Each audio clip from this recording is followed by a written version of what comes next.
जळगावातून एक महत्त्वाची बातमी। शेतकऱ्याचा तब्बल 25 टन कांदा सडलाय। अज्ञातानं रासायनिक खत टाकल्यानं कांद्याचं नुकसान झालंय। शेतकऱ्याचं जवळपास 6 ते 7 लाख रुपयांचं अतोनात नुकसान झालं। या प्रकरणी आता अज्ञाताच्या विरोधात भडगाव पोलिसांमध्ये गुन्हा दाखल करण्यात आला।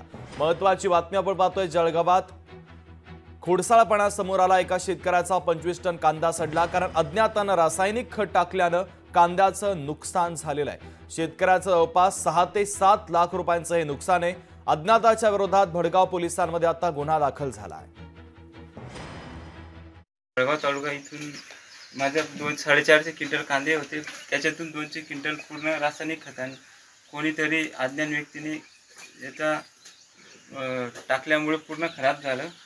त्याच्यात गुन्हा दाखल केला आहे आणि पंचनामा भी केला आहे। तर पूर्ण खराब झालं, सरकारकडून काहीतरी मदत मिळावी।